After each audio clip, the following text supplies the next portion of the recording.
Je m'appelle Marguerite, j'ai 83 ans, et il y a 2 semaines, je me suis retrouvée debout dans ma salle de bain à 3 heures du matin, fixant mon propre reflet sous cette lumière fluorescente, peu flatteuse, pensant à quelque chose que je n'aurais jamais imaginé penser encore à cet âge, mon corps, mon plaisir, mon droit à l'un comme à l'autre. Je venais de me réveiller d'un rêve, un de ces rêves-là, et la sensation persistait de cette façon désorientante que les rêves ont parfois. Ma première pensée n'était pas le désir, c'était la honte. Ma deuxième pensée était la colère contre cette honte. Et ma troisième pensée, celle qui m'a tenue éveillée jusqu'à l'aube, était celle-ci. À quel moment exactement ai-je décidé que je devais cesser d'être une personne sexuelle? Parce que je ne me souviens pas d'avoir fait ce choix. Mais quelque part en chemin, je l'ai absorbé. Nous le faisons tous. Il y a cette croyance silencieuse et omniprésente qu'après un certain âge, 70, 80, peut-être plus tôt, la sexualité est censée disparaître poliment. Que vouloir le toucher, vouloir la libération, vouloir le plaisir dans sa propre peau devient inapproprié, inconvenant, quelque chose à cacher. J'ai passé des décennies à croire cela, et je suis ici pour vous dire j'avais tort. Mais je suis aussi ici pour vous dire 9 choses que j'aurais aimé que quelqu'un me dise il y a des années. Pas des conseils, pas des leçons, juste des vérités sur lesquelles j'ai trébuché, parfois douloureusement, sur ce que signifie vraiment vivre dans un corps vieillissant qui désire encore des choses. Certaines de ces vérités sont inconfortables. Certaines, personne n'en parle. Et certaines pourraient changer la façon dont vous vous voyez vous-même. C'était un jeudi après-midi en mai quand j'ai réalisé pour la première fois que mon corps m'avait trahi. J'avais 71 ans. Richard était parti depuis 3 ans déjà, et la maison s'était installée dans une sorte de silence permanent. Je m'y étais habituée. Le silence, la solitude, l'absence du souffle d'une autre personne dans la pièce d'à côté. Ce à quoi je ne m'étais pas habituée, c'était l'absence de toucher. Pas seulement le sexe, le toucher, l'effleurement d'une main sur mon épaule, la chaleur de quelqu'un assis tout près, l'intimité désinvolte d'un autre corps se déplaçant dans l'espace près du mien. Je ne pensais pas que ça me manquait, jusqu'à ce qu'une nuit, allongée dans mon lit, je me sois touchée comme je le faisais autrefois, des années auparavant, pas par passion, par solitude, par désir de ressentir autre chose que l'engourdissement, et rien ne s'est passé. Je veux dire, techniquement, des choses se sont passées. Ma main bougeait, mon corps répondait, plus ou moins, mais la sensation, le plaisir dont je me souvenais, la libération que je cherchais, n'était pas là. C'était assourdi, distant, comme essayer d'entendre de la musique à travers un mur. J'ai réessayé la nuit suivante et la nuit d'après, chaque fois la même déconnexion terne, le même sentiment que mon corps avait discrètement, sans demander la permission, cessé d'être le mien. Je ne l'ai dit à personne. À qui l'aurais-je dit? Mes enfants? Absolument pas. Mon médecin? La pensée seule me faisait rougir. Alors j'ai fait ce que j'ai toujours fait quand quelque chose fait trop mal pour être nommé. Je l'ai ignoré. Je me suis dit que ça n'avait pas d'importance, que j'étais trop vieille pour ça de toute façon, que vouloir du plaisir à mon âge était vaniteux ou stupide ou pire, pathétique. Je me suis dit que je devrais être reconnaissante d'avoir eu un corps qui fonctionnait aussi longtemps. Et pendant 2 ans, j'y ai cru. La première chose s'est produite un mardi. J'avais 73 ans, assise dans le cabinet du docteur Mercier pour un bilan de routine. Elle est plus jeune que ma fille cadette, ce qui me fait toujours me sentir étrange, comme si j'étais examinée par quelqu'un qui devrait encore me demander de l'aide pour ses devoirs. Elle a parcouru les questions habituelles. Tension artérielle, médicaments, sommeil, appétit. Puis elle a fait une pause, levé les yeux de son dossier et a demandé de cette voix soigneusement neutre que les médecins utilisent quand ils essaient de ne pas vous embarrasser. « Êtes-vous sexuellement active, Marguerite ?» J'ai senti mon visage devenir brûlant. « Non, ai-je dit rapidement, trop rapidement. » Elle a hoché la tête, fait une note et est passée à autre chose. Mais je suis restée là, les mains crispées sur mes genoux, et j'ai pensé: pourquoi ai-je menti? Parce que je n'étais pas sexuellement active avec une autre personne, non. Mais j'étais occasionnellement, maladroitement, sans succès, en train d'essayer d'être sexuellement active avec moi-même. Et je venais d'effacer ça, de l'écarter, comme si ça ne comptait pas, comme si je ne comptais pas. Le docteur Mercier a terminé le rendez-vous, s'est levé pour partir, puis a hésité à la porte. « Marguerite, a-t-elle dit, si vous voulez un jour parler des changements dans ce domaine de votre vie, nous pouvons le faire. C'est normal, c'est courant, et il y a des choses qui peuvent t'aider. » J'ai hoché la tête, souri poliment et n'ai rien dit, mais je l'ai entendu. Pour la première fois, j'ai entendu quelqu'un le dire à voix haute. C'est normal, pas honteux, pas pathétique, normal. Voici la première chose que j'aurais aimé savoir. Votre corps ne cesse pas de vouloir du plaisir simplement parce qu'il vieillit, mais il cesse de répondre de la même façon, et l'écart entre ces deux vérités, vouloir et ne pas recevoir, peut vous donner l'impression de devenir folle. Après la ménopause, les œstrogènes chutent. Ce n'est une nouvelle pour personne, mais ce qu'on ne vous dit pas, ce que je n'ai pas compris avant de le vivre, c'est que cette chute n'affecte pas seulement la reproduction, elle affecte tout. Votre peau devient plus fine, plus sèche. Vos terminaisons nerveuses deviennent moins sensibles. Les tissus qui répondaient facilement au toucher ne le font plus. Pour les hommes, c'est la testostérone. Le déclin est plus lent, mais tout aussi réel. Le désir peut encore être là, mais le corps ne suit pas. Les érections prennent plus de temps ou ne viennent pas du tout. L'orgasme, s'il arrive, semble assourdi, et personne ne vous prépare à quel point c'est désorientant. Parce que votre esprit se souvient encore de ce que le plaisir ressentait. Votre corps s'en souvient.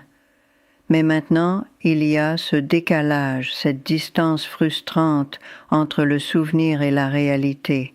C'est comme essayer de courir dans un rêve et découvrir que vos jambes refusent de bouger. J'ai passé des mois à essayer de forcer mon corps à répondre comme avant. Je pensais que si j'essayais plus fort, si je trouvais le bon rythme, le bon toucher, ça reviendrait. Ça n'est pas revenu. Et l'échec, parce que c'est ce que ça semblait être, un échec, m'a donné envie d'arrêter complètement d'essayer. J'ai arrêté. Pendant presque un an, j'ai arrêté de me toucher entièrement. Je me suis dit que ça allait, que je n'en avais pas besoin, qu'à mon âge, je devrais me concentrer sur d'autres choses, le jardinage, la lecture, mes petits-enfants. Mais la vérité, c'est que je me sentais effacée. Pas seulement sexuellement, en tant que femme, en tant que personne qui vivait encore dans un corps qui voulait des choses. J'ai commencé à éviter les miroirs, pas parce que je détestais mon apparence, j'avais fait la paix avec les rides et la peau qui s'affaisse il y a des années, mais parce que regarder mon propre corps me rappelait tout ce qu'il ne pouvait plus faire. Je me sentais invisible, et pire, je me sentais censée être invisible. La deuxième chose s'est glissée sur moi, lentement. J'avais 74 ans quand j'ai remarqué que la douleur dans le bas de mon dos ne disparaissait pas. Pas une douleur aiguë, juste une tension sourde et persistante qui irradiait dans mes hanches et descendait dans mes jambes. Mon médecin a dit que c'était l'âge, la tension musculaire, peut-être un peu d'arthrite. Elle m'a donné des exercices, je les ai faits, ils n'ont pas aidé. Ce que je n'ai pas connecté, ce qui m'a pris des mois à réaliser, c'est que la tension n'était pas seulement physique, elle était sexuelle. Je sais comment ça sonne, mais écoutez-moi, Vos muscles du plancher pelvien, ceux qui soutiennent votre vessie, vos intestins, votre utérus, ce sont aussi ceux impliqués dans l'excitation et l'orgasme. Et quand vous arrêtez de les utiliser, quand vous arrêtez d'engager cette partie de votre corps, ils s'affaiblissent, ils deviennent tendus, ils retiennent une tension dont vous n'êtes même pas consciente. J'avais arrêté de me masturber, j'avais arrêté de penser au sexe, j'avais arrêté de bouger mon corps de cette façon particulière, et mon corps a commencé à me punir pour ça. Voici la deuxième chose que j'aurais aimé savoir. La santé sexuelle n'est pas séparée de la santé physique, elle en fait partie. Quand vous cessez de vous engager sexuellement, que ce soit avec un partenaire ou seul, votre corps ne l'accepte pas simplement et passe à autre chose, il réagit, les muscles s'affaiblissent, le flux sanguin diminue, l'atrophie des tissus se produit. Pour les femmes, les parois vaginales s'amincissent. La lubrification diminue. La pénétration, même juste avec vos propres doigts, peut devenir douloureuse. Pour les hommes, le tissu musculaire lisse du pénis peut se détériorer sans utilisation régulière, entraînant plus de difficultés d'érection avec le temps. C'est la plus cruelle des ironies. Moins vous l'utilisez, plus il devient difficile de l'utiliser. Et plus c'est difficile, moins vous avez envie d'essayer. C'est un piège. Et j'y suis tombée en plein dedans. J'ai finalement mentionné la douleur au dos à Sophie un après-midi quand elle est passée déposer Élise. Sophie est ma voisine. 41 ans, constamment en mouvement, gérant constamment une vie qui semble nécessiter 3 heures supplémentaires chaque jour. Nous avons développé cet arrangement tranquille et réciproque au fil des ans. Elle m'apporte des choses dont j'ai besoin du magasin, je ramène Élise de l'école à pied.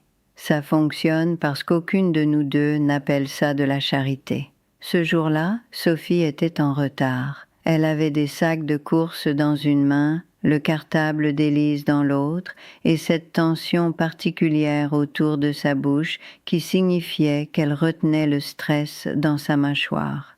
« Ça va ?» ai-je demandé, plus par habitude que par attente. « Ça va », a-t-elle dit. Puis, après une pause, « Mon kinésithérapeute dit que je porte toute ma tension dans les hanches. » J'ai fait une pause. « Les hanches ?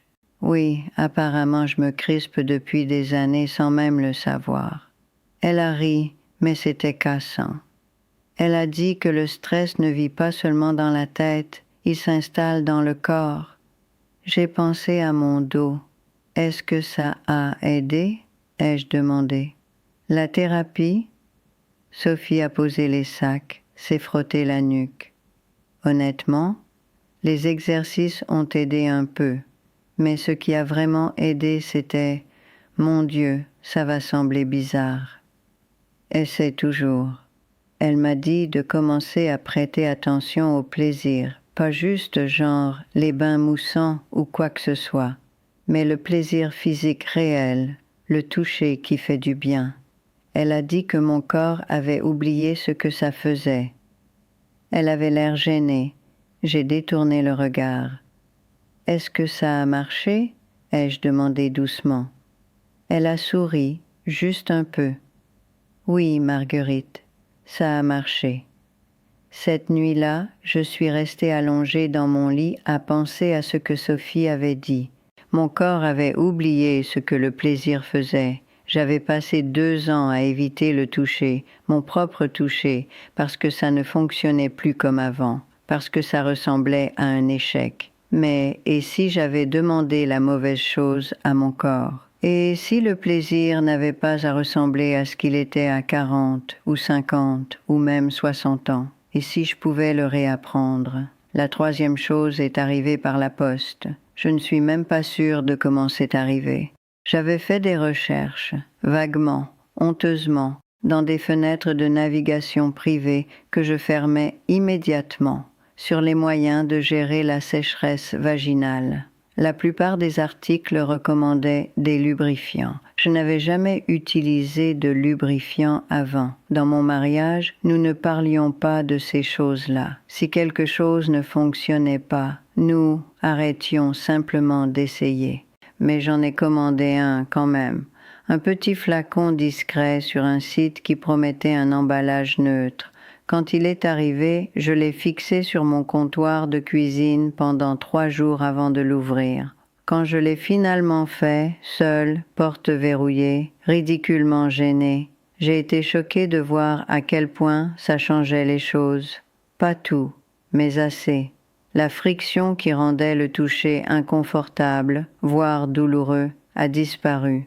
La sensation est revenue, pas comme avant, mais quelque chose. Une étincelle, ce n'était pas transcendant, ce n'était même pas particulièrement satisfaisant, mais c'était quelque chose. Et pour la première fois depuis des années, j'ai ressenti un petit sentiment fragile de possibilité. Voici la 3e chose que j'aurais aimé savoir. Votre corps ne vous doit pas les mêmes réponses qu'il vous donnait il y a 20 ans. Mais ça ne veut pas dire qu'il ne peut rien vous donner. Le plaisir change. Il devient plus silencieux, plus subtil. Il demande de la patience, de l'attention et, c'est la partie que je détestais admettre, de l'aide. Le lubrifiant n'est pas un échec, c'est un outil. Les vibromasseurs ne sont pas embarrassants. Ce sont des technologies adaptées. Votre corps n'est pas cassé, il est juste plus vieux, et les corps plus vieux ont besoin de choses différentes. J'aurais aimé que quelqu'un me le dise plus tôt. J'aurais aimé le croire. Je vais m'arrêter ici pour l'instant, parce que je sais ce qui se passe si je continue sans faire de pause. Vous allez commencer à avoir l'impression que ça se termine, que je suis sur le point de vous donner une conclusion bien ficelée. Ce n'est pas le cas. Il y a 6 autres choses que je dois vous dire, et certaines sont plus difficiles que ces 3 premières, mais j'y arriverai. J'y arrive toujours. J'ai passé les 3 mois suivants à réapprendre mon corps. Pas comme je le connaissais à 30 ou 50 ou même 70 ans, comme il est maintenant. Ça semblait ridicule au début, clinique, comme de la kinésithérapie, mais plus solitaire. Je me réservais du temps. Les jeudis soirs, généralement, quand je savais que Sophie ne passerait pas et qu'Élise était à l'entraînement de foot. Je verrouillais la porte, tirais les rideaux et m'asseyais sur mon lit avec ce petit flacon de lubrifiant et une détermination qui semblait à parts égales pleine d'espoir et humiliante. Parfois ça fonctionnait, la plupart du temps non, mais j'ai continué d'essayer et quelque part dans ces semaines d'expérimentation maladroite, j'ai commencé à remarquer des choses que j'avais ratées avant. La 4e chose est arrivée une nuit où j'étais sur le point d'abandonner complètement. Ça faisait 20 minutes que j'essayais, plus longtemps que d'habitude, et rien ne se passait, pas d'inconfort, pas de plaisir, juste rien.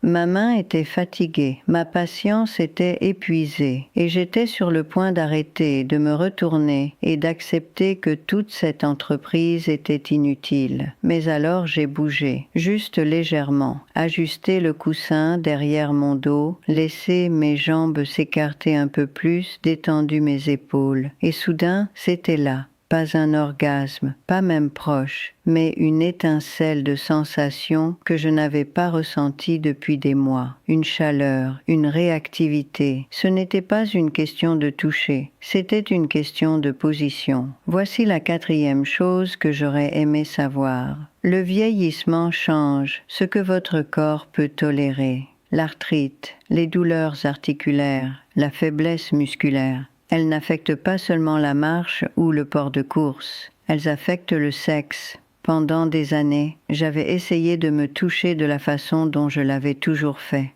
allongée à plat sur le dos, jambe droite, comme je le faisais quand Richard était vivant et que je m'occupais parfois des choses moi-même après qu'il s'était endormi.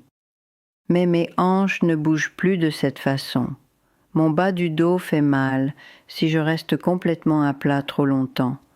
Mes genoux protestent si je les garde pliés à certains angles. Je me battais contre mon corps au lieu de l'écouter.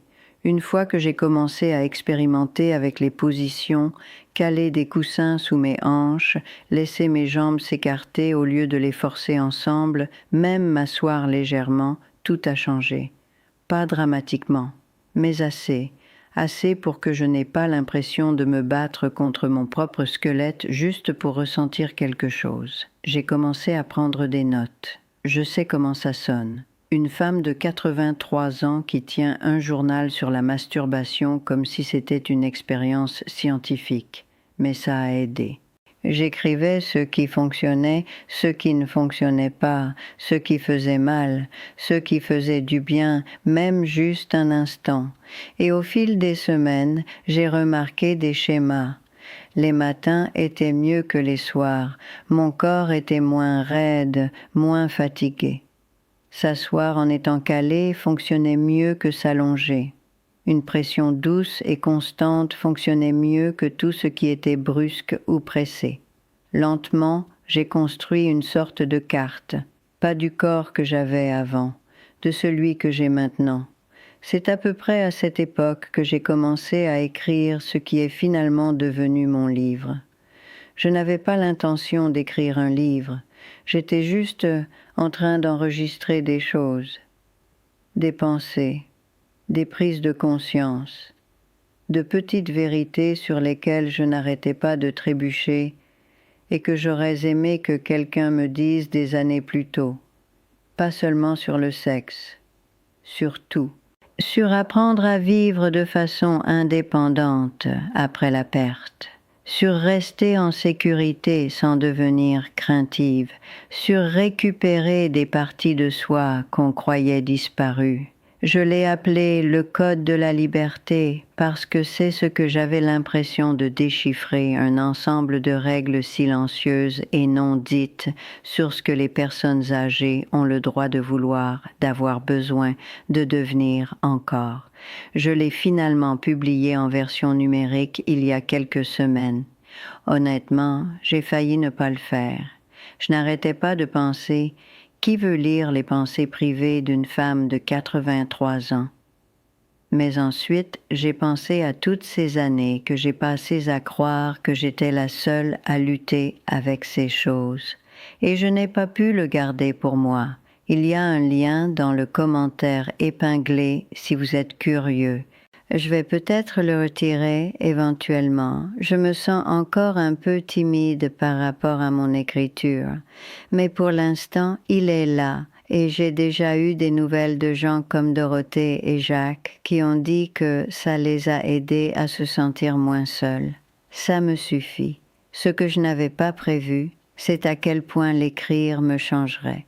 Parce que nommer ces choses, mettre des mots sur des expériences que j'avais gardées cachées pendant des années, les a rendues réelles, m'a rendue réelle à nouveau. La 5e chose est arrivée avec un appel téléphonique. C'était ma fille, Léa, la plus jeune, celle qui ressent tout trop intensément et dit des choses que le reste de la famille ne dira pas. Elle a appelé un dimanche après-midi, ce qui signifiait qu'elle voulait quelque chose ou que quelque chose n'allait pas. « Maman, je peux te poser une question personnelle? » Mon estomac s'est noué. « Bien sûr. »« Est-ce que tu te sens parfois seule? » J'ai fait une pause. « Bien sûr que oui. »« Non, je veux dire seule, genre en manque de contact. » Je n'ai pas répondu tout de suite. « D'où ça vient? » ai-je demandé. Elle a soupiré.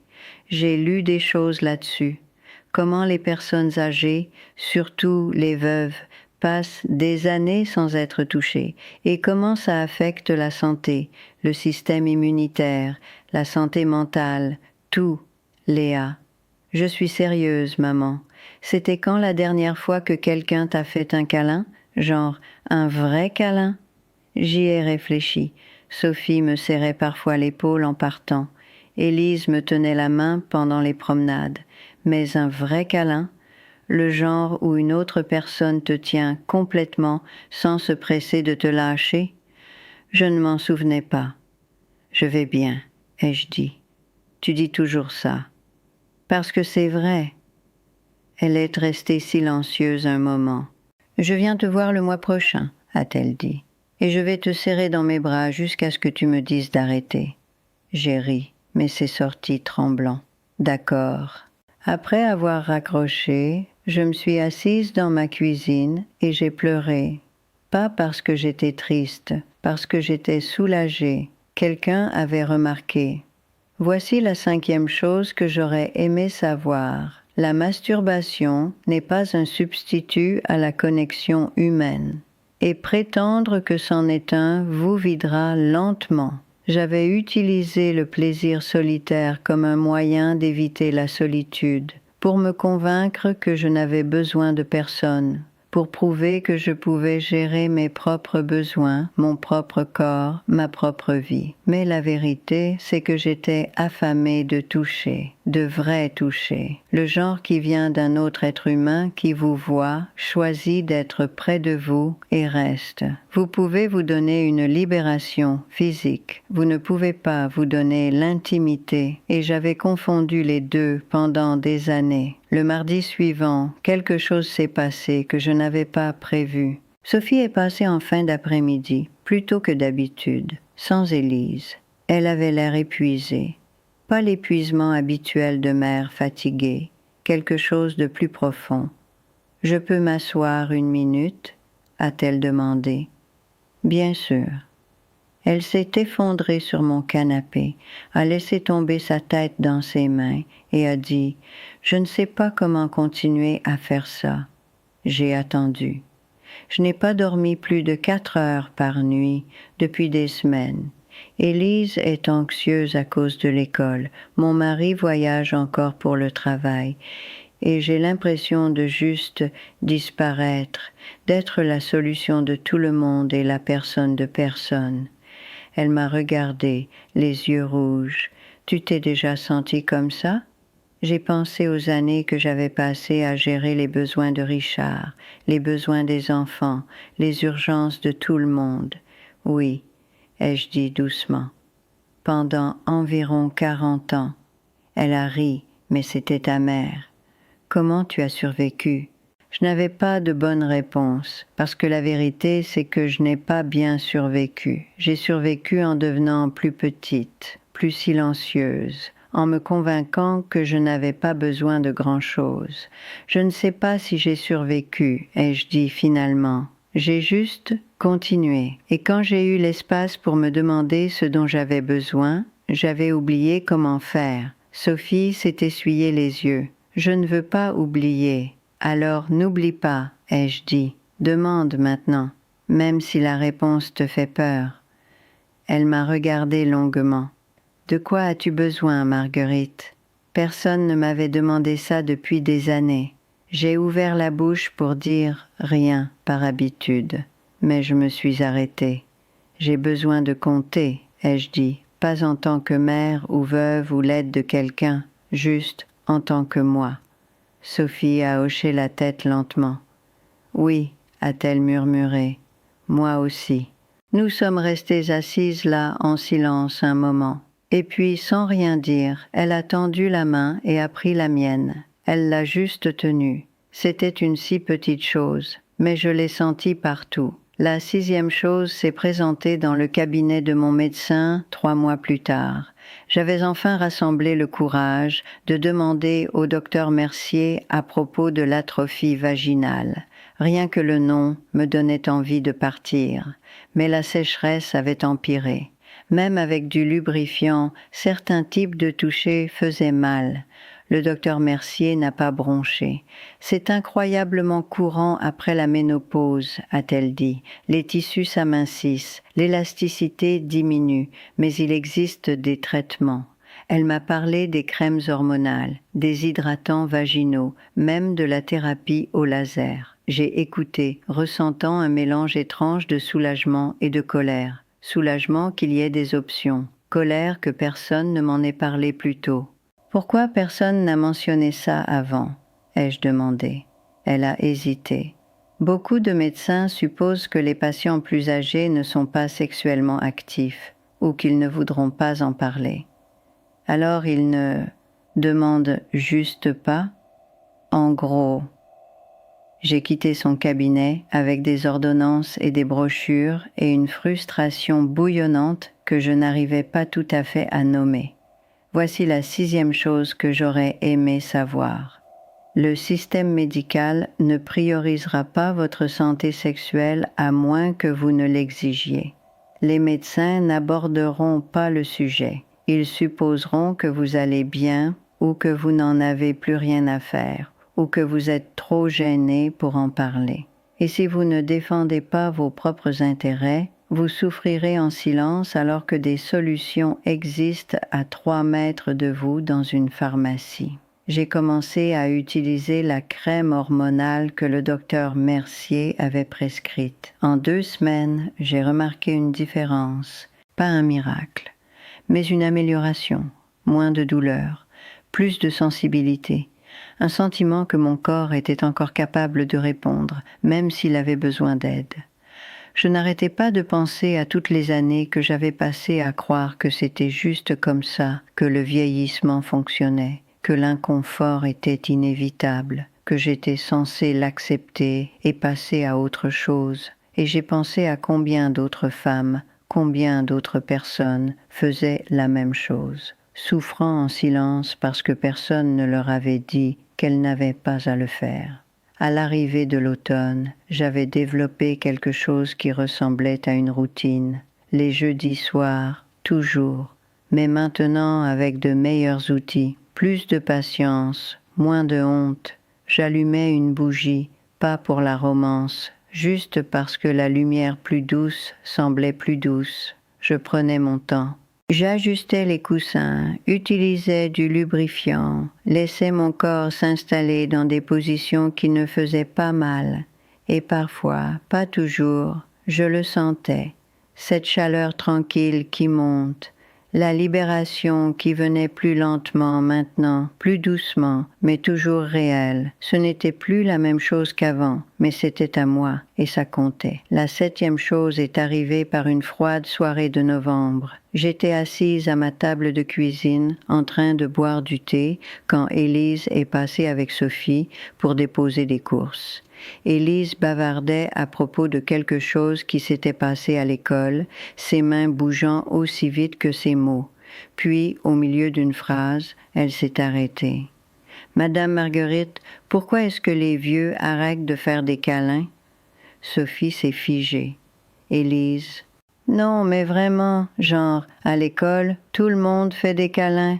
Mais mamie Jeanne ne me fait plus jamais de câlins. Elle me tapote juste la tête. » J'ai regardé Sophie, qui avait l'air mortifiée, mais Élise était sérieuse. Elle attendait une réponse. « Je pense, ai-je dit lentement, que parfois quand les gens vieillissent, ils oublient qu'ils ont encore besoin de toucher, ou ils pensent que les autres ne veulent plus les toucher. »« C'est bête, » a dit Élise. J'ai ri. « Oui, c'est un peu bête. » Élise s'est approchée, a passé ses bras autour de moi et a serré. Fort. « J'aime bien te faire des câlins, » a-t-elle dit contre mon épaule. Je l'ai tenue, sentant la force surprenante dans son petit corps, la chaleur de son corps contre le mien. « Moi aussi j'aime bien te faire des câlins, » ai-je murmuré. Quand elle s'est écartée, j'ai réalisé que je pleurais, pas des larmes tristes, l'autre sorte.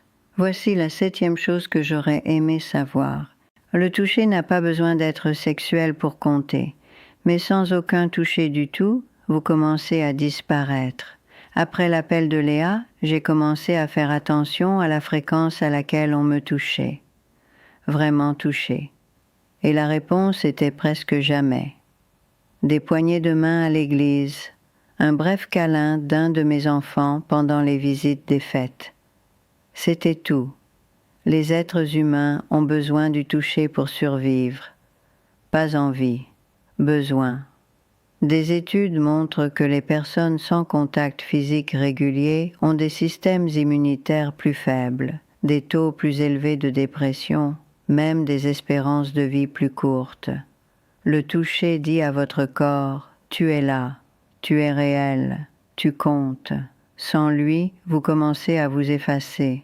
J'ai commencé à le demander, pas de façon dramatique, pas de façon qui semblait désespérée. Mais quand Sophie passait, je tendais la main vers la sienne. Quand Élise me faisait un câlin, je le laissais durer quelques secondes de plus. Quand Léa venait, je ne me retirais pas la première. De petites choses, mais elles s'accumulaient, et lentement, j'ai commencé à me sentir moins comme un fantôme dans ma propre peau.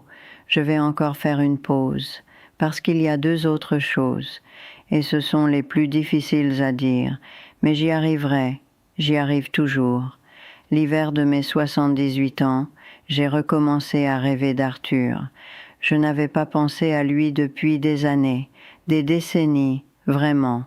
Mais soudain, il était là, debout dans ce champ derrière la maison de ses parents, comme il avait l'air à l'été 1974, avant que tout ne se complique. Les rêves n'étaient pas sexuels, exactement, juste intimes, pleins d'un désir pour quelque chose que je n'arrivais pas à nommer. Je me réveillais désorientée, le cœur battant, avec l'impression d'avoir perdu quelque chose que je n'avais jamais vraiment eu. La 8e chose est arrivée dans ses rêves, ou peut-être qu'elle avait toujours été là, et que j'avais juste refusé de la voir. J'étais allongée dans mon lit un matin après un autre de ces rêves, et j'ai réalisé quelque chose qui m'a serré la poitrine. J'avais passé 50 ans dans un mariage où je n'avais jamais vraiment été désirée. Richard m'aimait, je pense, à sa façon, mais il ne me voulait pas. Pas de la façon dont j'avais voulu être voulue, pas de la façon dont Arthur m'avait regardée cet été-là, comme si j'étais la seule personne au monde qui méritait qu'on lui prête attention. J'avais épousé Richard parce qu'il était sûr, parce qu'il était présent, parce que vouloir plus semblait cupide, et j'avais passé le reste de ma vie à essayer de me convaincre que la sécurité suffisait. Voici la 8e chose que j'aurais aimé savoir. Vous ne pouvez pas vous masturber pour sortir du deuil d'une vie que vous n'avez pas vécue. J'avais utilisé le plaisir solitaire ou essayé comme moyen de remplir un vide. Mais le vide n'était pas sexuel, il était existentiel. Je pleurais la version de moi-même qui aurait pu choisir différemment, qui aurait pu être plus courageuse, qui aurait pu dire oui au désir plutôt qu'au devoir. Et aucune libération physique ne pouvait toucher ça. J'ai commencé à voir une thérapeute, à 80 ans. Je sais. Elle s'appelait Dr. Ndiaye, et elle était patiente d'une façon qui me faisait me sentir à la fois reconnaissante et exposée. « Parlez-moi d'Arthur », a-t-elle dit pendant notre 3e séance. Je l'avais mentionné une fois, en passant, et elle s'y était accrochée. « Il n'y a rien à dire, ai-je dit. Alors pourquoi continuez-vous à rêver de lui ?» Je n'ai pas répondu. Elle a attendu. C'était quelqu'un que j'ai connu il y a très longtemps, ai-je dit finalement, avant d'épouser Richard. L'aimiez-vous ? J'ai regardé mes mains.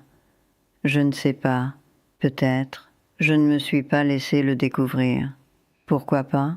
J'ai pensé à mes parents, la voix serrée et pratique de ma mère, la désapprobation silencieuse de mon père pour tout ce qui perturbait l'ordre. Parce qu'un amour comme ça semblait dangereux, ai-je dit. Ça semblait être une perte de contrôle.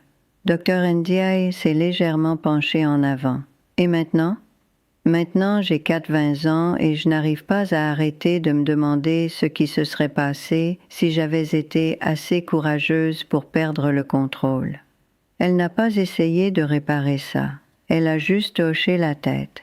C'est un poids lourd à porter, a-t-elle dit. Oui, ça l'était. Je veux être claire sur quelque chose. La thérapie n'a pas fait cesser les rêves.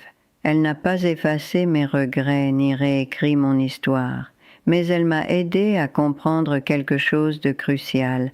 Le désir sexuel, à tout âge, concerne souvent plus que le corps. C'est une question d'être vivante, de sentir qu'on a encore le droit de vouloir des choses, de choisir des choses, de compter dans sa propre histoire. Pendant des années, j'avais cru que la masturbation n'était qu'un acte physique, une soupape de décompression, un moyen de gérer un besoin. Mais ça n'a jamais été que ça. C'était moi qui essayais de prouver que j'étais encore là, encore capable de ressentir, encore autorisé à exister en tant qu'être sexuel même si le monde avait décidé que je ne devais pas. Et la raison pour laquelle c'était si frustrant, si insatisfaisant, n'était pas parce que mon corps était cassé. C'était parce que j'essayais de résoudre un problème spirituel avec une solution physique. Un après-midi au début du printemps, Sophie est passée avec un air différent, plus légère en quelque sorte. Elle s'était coupé les cheveux courts, ce qu'elle menaçait de faire depuis des mois, et il y avait quelque chose dans sa posture qui semblait apaisée. « Tu as l'air bien », ai-je dit. Elle a souri. « Je me sens bien. J'ai commencé à voir quelqu'un, une thérapeute. »« Ah oui ?»« Oui. » Et elle m'a posé une question que personne ne m'avait jamais posée avant. « Quoi donc ?» Elle m'a demandé ce que je voulais que ma vie ressente, pas à quoi elle ressemble, ce qu'elle ressent. Sophie s'est assise à ma table de cuisine, a passé ses doigts dans ses nouveaux cheveux courts, et j'ai réalisé que je n'en avais aucune idée.